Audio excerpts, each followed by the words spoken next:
Ah, Muling pagbabalik ng magandang umaga sa buwan ng August 17, 2023. Magandang umaga po sa lahat. Ako po ay lumabas na naman dito sa pwesto ng St. Joseph Chapel para muli akong magbalita sa inyo na hindi niyo sukat akalain na lagi akong nagbibigay ng mga mahihiwagang paalala. Kaya kung sakali man po na ito ay titimo sa inyong isipan, ito po ay isang pagmamahal ko sa inyo. Hanggang ako man lang ay nakakapagsalita, maibigay hamog ko sa inyo. Ang ating po tatalakayin ngayon ay tungkol sa matres. Ang matres po pala ngayon ng tao ay natutuyuan din ng langis. Ito po, itong uterus nito, maglalagay kayo ng ganito karaming langis, 1 inches sa bote na ito or sa bulak. Tapos, lalagyan nyo ng unan, hihiga kayo ng tataas nyo. Tapos, ilalagay nyo po ito sa loob ng puwerta ninyo. Ito po, pipindutin nyo lang kung ganyan yan. Papasok na po ang hangin yan. Kasi hindi nyo sukat akalain na ang matris pala ng tao para ring makina ng singer. Natutuyo rin. Kaya pag natuyo, napipi, naroroon na ang maraming problema. Konektado ito sa suso, kaya ako'y laging nanawagan sa inyo para mapaalala ko sa tuwi-tuwi na ang mga dapat gawin hanggang ako man lang ay nakagagalaw. Kasi ibabalita ko rin naman sa inyo na ang kahalintulad natin ay isang mangga, sa puno ng mangga. Kapag tayo ay bunga na naroon pa, siyempre sasamantalahin natin. Ang ibig sabihin nun, tayo ay buhay pa. Kasi kapag ang manggang itinalaglag na, ala na, patay na tayong lahat. Kaya ang aking mariing pagbalita sa inyo ay tungkol sa uterus, matres, bahay, bata ng kababaihan, at saka ang suso. Kailangan na ito ay matutuhan ng aking kapwa kababaihan. Kasi wala silang madadaingan ito. Kasi hindi naman pwede na lagi na lang tapyas din gupit din tabas doon, hindi tama yun. Kasi ngayon, napangkasalukuyan, ginupit na ang matres. Meron pang gugupitin sa nagpalagit, ginupit. Iyan, pinagmumulan ng mga karamdaman. Kumbaga sa kuko, iyan, kapag hindi nahimay, ang panainga, nagkakaroon ng trouble. Kaya kung sakali sa umagang to na aking binalita sa inyo, mulit-muli ko kayong binabalikan para maintindihan nyo at sayang. Kaya isang mariing pagbabalita ko sa mga kababaihan ang dapat nilang gawin. Pangalawa, kayo nyo mauuri kung paano ko kayo dinilig ng pagmamahal sa pamamagitan ng ang plema sa lalamunan kinakailangan tanggalin. Itong sa akin kung bakit. Kasi pag may bakterya na iwas sa lalamunan ninyo, iyan ang pinagsisimula ng goiter.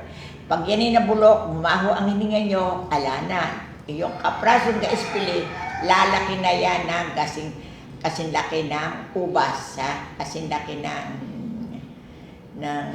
maliliit na butil-butil. Yan tumutubo sa loob. Ang gamot doon, kung wari mo may nararamdaman kayo, laging idadahak ninyo ang plema nyo. Hindi masama ang magdahak. Yan ganyang pagdadahak, kailangan ng tao yan. Kaya bago kayo matulog sa gabi, magmumumog muna kayo ng tubig na maligamgam para yung bakterya sa loob ay matanggal. Kasi mga minamahal kong mga kapanali, kapag nagkaroon ng matinding bakterya, yan na ang pinasisimula ng ating kalungkutang karamdaman. Kaya sinasamantala ko na ibalita sa inyo araw-araw. Kahit papaano ako'y nakasilip dito, ako'y maligaya na. Ang aking kinalalagyan Barangay Tabi, Giginto, Bulacan, Amparo Santos, Mother pa rin. Kaya kung kayo may mga problema, pwede kayong magsangguni. Kung meron kayong hindi nalalaman, naririto lamang ako hanggang ako nakakasili pa, nakakatanaw, nakapagsasalita. Ang akin talagang iminumungkahi sa inyo ito paglalabatiban nito. Lalo sa hindi madumi, ibabalita ko ulit. Ito, pupunuin nyo ng tubig. Maligamgam. Tapos, ito lalangisan nyo. Ito lalangisan. Ipapasok nyo sa puwit ng tao. Kung nakahiga kayo dito paharap, right column always right. Ngayon yung sentro, yung gitna, yung sa dulo, yung kabilang left, iyan.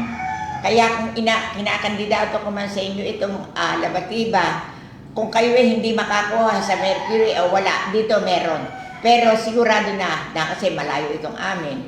Doon na kayo kung maghanap na kayo at kung talagang hala kayo matagpuan, eto lang ako at marami akong pinagkukunan. Matapos na ibalita ko sa inyo na talagang ang karamdaman natin, ngayon ko pinaliliwanag sa inyo araw-araw na puro bakterya lamang.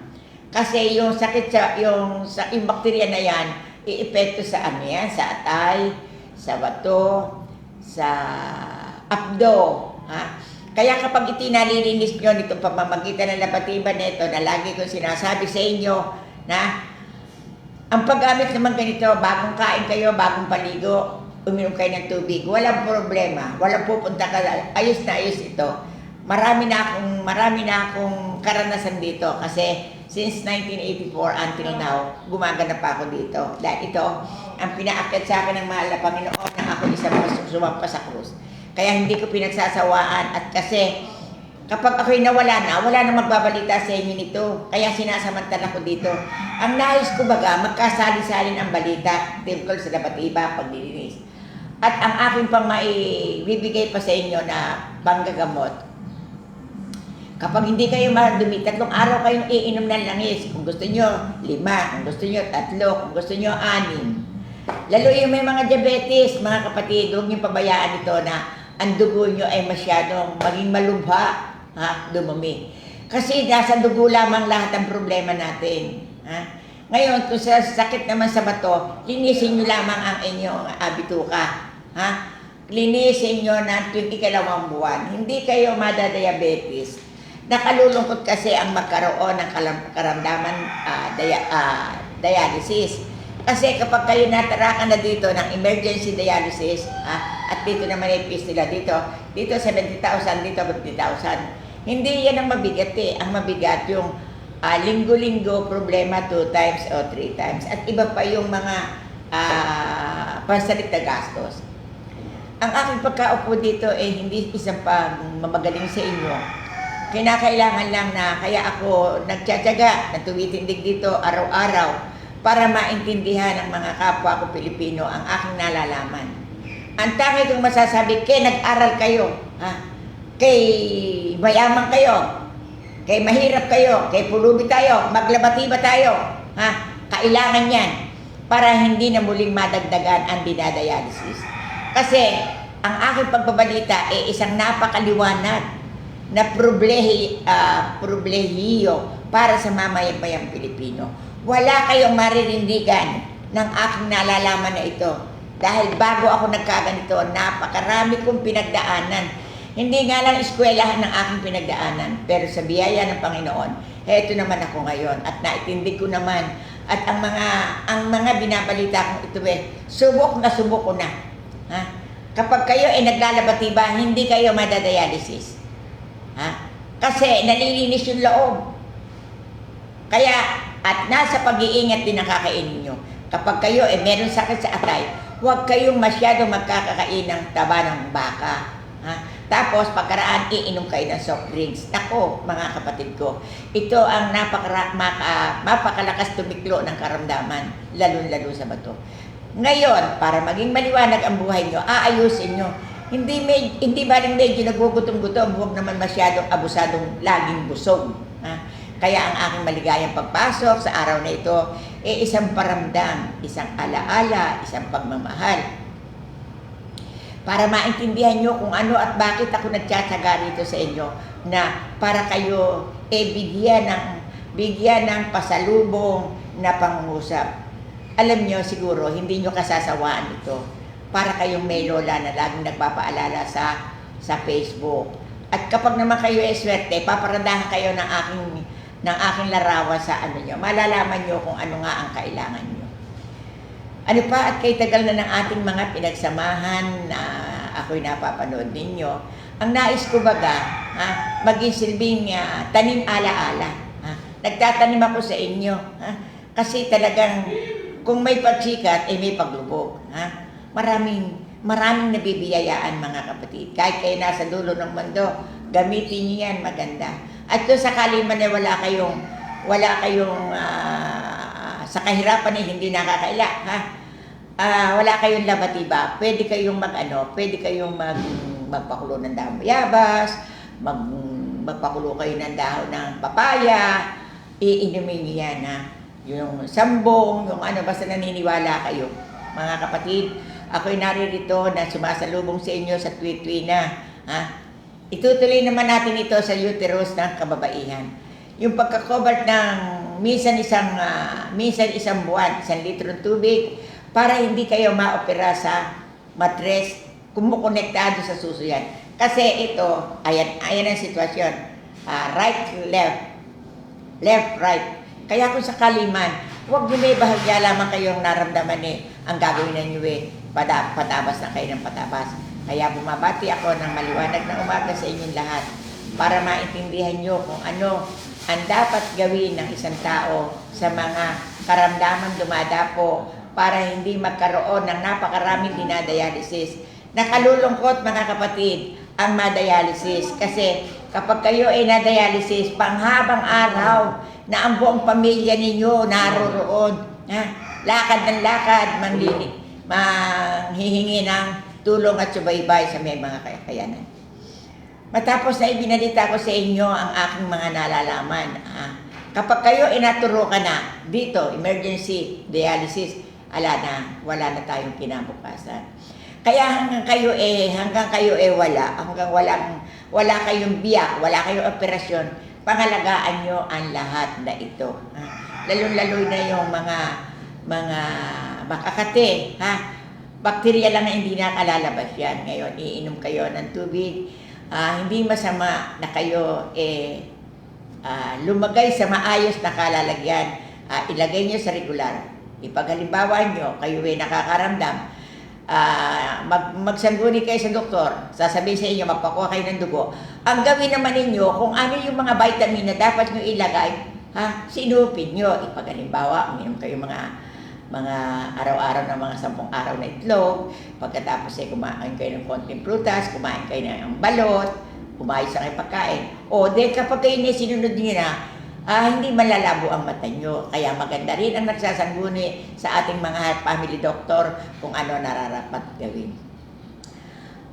Ngayon, kung sakali man ang aking binalita sa inyo, isang magandang pagdalaw, araw-araw na aking paramdam na hindi ko talaga iniwawaglit. Lalo na sa mga bata na mga hanggang 1 year up to 4 years. Eto, lalagyan nyo lang ng tubig, isusunod nyo sa puwet, pipindutin nyo, pupuno yan, dudumi na. Kaya ang aking mga nalalaman ay isang malalim na hindi kayo takbo ng takbo. Ang ibig ko sabihin, hindi ko naman kinatatakutan ang mga bagay-bagay sa aking ginagawa. Itanong nyo uli sa akin kung bakit. Kasi basta sa tama ako, doon ako. Hindi ako natatakot sa aking mga ginagawa. Dahil ito, kapag kayo ay sumunod, maligam-gam na tubig, magmumog, magbentosa, magbanyos, hindi makasasama. Lalo-lalo na yung laging nasa aircon. Kaya ang likod ninyo sumasakit, mangangapal itong batok ninyo, pati suso ninyo nangapal na rin yung ugat, pag meron hindi tumakbo yan, nagkaroon na ng kaprasong kulani, huwag nyo idadantay na masyado na kayo may breast cancer. Kaya inawat ko kayo ngayon sa edad na, sa date na, August 17, 2023. Mga minamahal kong lalo mga new generation. Naku mga anak, ang hirap-hirap na mawala ng suso. Ito'y problema, ito'y alagain, ito'y wala na kayong kinabukasan. Kasi lagi nyo nang aalalahanin yung suso ninyo. Laging punta sa doktor, check up, ikekemo, igaganire. Nako, ang masasabi ko sa inyo, kung sakali meron kayong kapra-kapraso pa lang, ipending nyo muna. Itanong nyo sa akin kung bakit. Merong cancer na tulog. Pag yung tulog na yan, ginising nyo, hiyanda nyo nasa ako ng salapi. Problema at luha. Wala nang iisipin ng pamilya kung di kayo nasa talaga ng Diyos. At ang aking mga pagbabalita, tunay na malalim para sa mamamayang Pilipino. Ama namin nasa langit, ako po'y naririto na nagpapahayag ng mga salita. Alam ko po naman na hindi makasasama bagkus ito ay makatutulong. Kayo na rin po ang bahala sa aking mga ginagawa sa kadahilanan. Ito po bilang mission ko para sa mamamayang Pilipino. Kaya ako po nagiging malakas ang loob ko ng pag-upo dito. Alam kong kayo ang kasama ko. Gaya ngayon, mga kapatid kong minamahal, nagkakaroon na naman tayo ng mga lakaran tungkol dito sa halalan ng pambarangay. Ako'y magpapaalala sa inyo ng kapraso. Siguro hindi naman makasasama sa inyo. Mga kalalakihan, nananawagan ako sa inyo. Mahalin ninyo ang inyong sarili. Huwag kayong masyadong magpakalugmok sa alak. Tanong niyo sa akin kung bakit. Kasi kapag kayo uminom ng alak, nandiyan na ang sakit sa atay, tumatay ng dugo, lumulura ng dugo. Hindi kayo matutulungan ng mga kaibigan nyo nagbulao sa inyo sa kalungkutan. Kaya ang tangi kong masasabi sa inyo, gumusar kayo. Kung magustuhan kayo, salamat. Kung hindi naman, salamat eh. Itanong niyo sa akin kung bakit. Iyan ay natatanaw sa tao na may makakayanang magagawa. Kaya huwag kayong magpakalulong sa tawag ng alak. At kapag kayo nalulong doon, wala kayong kwentang tao. Hindi naman kayo matutulungan ng mga kaibigan nyo na ibublaos lang kayo, nakuha sa kantsaw. Kaya ngayon, ang tangi kong masasabi at paalala sa inyo, ang halalan ngayon huwag na kayong masyadong dumaluhong sa tawag ng alak. Sabi nyo, out muna po ako. Sasabihin ng mga kandidato, teka muna po, titingnan po muna natin kung uubra ako makapasok. At saka na po tayo mag-inuman. Pag hindi naman, pag sa isang umpisa, ganyan ang sinabi nyo, malalalos nyo hanggang dulo, Iyan namang mga parakantsaw na ini nagsasamantala lang yan Itanong nyo sa akin kung bakit. Kakantsawan kayo para sila may mainom. Kaya ngayon, titingnan nyo tao. Sasabihin ko rin sa inyo, huwag kayong maniniwala sa mga taong binigyan nyo ng pang-inom kayo iboboto. Itanong nyo sa akin ulit kung bakit. Pagkainom ng alak na yon, inihiyo, nakakalimutan na kayo. Kaya kung sakali man at ako'y nangungusap, ang tangi kong masasabi, gandahan nyo ang pagdadala. Lahat ng ating gagawin na arrangement na ang dapat. Nakaraan na tayo sa dilubyo ng laklakan ng alak. Mga nagkamatay na silang lahat. Kokonti na ang mga antik na mga tao ngayon. Magaan na ang mundo. Kaya kinakailangan sa ayos tayo pumunta. Kung sakali man na ako ay naririto na lagi akong sumisigaw sa mga tao, sana at nawa, gawin niyo yun. Hindi kayo gagawin. Ang labanan ngayon, B30. Pero bago kayo sumugal dyan, tanungin niyo muna mabuti ang inyong sarili. Huwag kung sino kakausapin niyo. Ang sarili niyo, kaya ko na ba? Meron ba akong konting paggastos? Nakapakisama na ba ako? Sa titig ba ng tao sa akin, karapat dapat akong iboto. Kaya mga minamahal kong mga tungkol sa ito sa barangay, ayusin nyo magbuti. Huwag kayong maglaban-laban. Ang ibig sabihin, magbabatian kayo. Huwag kayo yung naglabanan lang kayo. Hindi pa man kayo nananalo nagsitaas na mga buntot ninyo. Sinusubukan lang kayo kung hanggang saan kayo. Hindi yung akala mo kung madadalo lang hindi madapuan ng langaw at hindi madapuan ng pagkibo. Walang kwenta yun. Ang ibig sabihin kapag kayo ganun, suplado kayo. Hindi kayo marunong umanawa. Kaya kinakailangan mga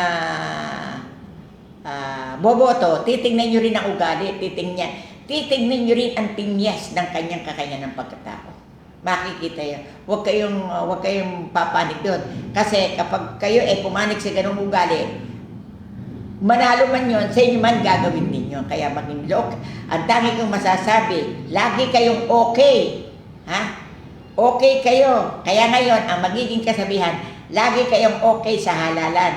Matalo, manalo. Isa lang yan, okay lang din yan.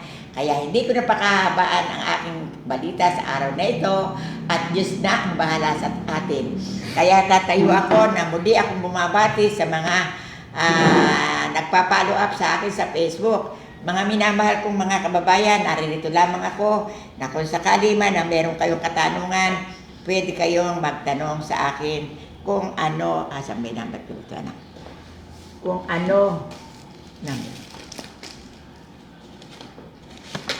Ito ang aking number, Kung kayo may mga katanungan.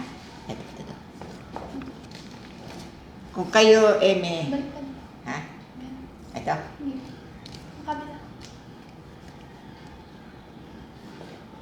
Ito. Kung kayo may mga katanungan, hanapin nyo to. Hindi kayo madidehado.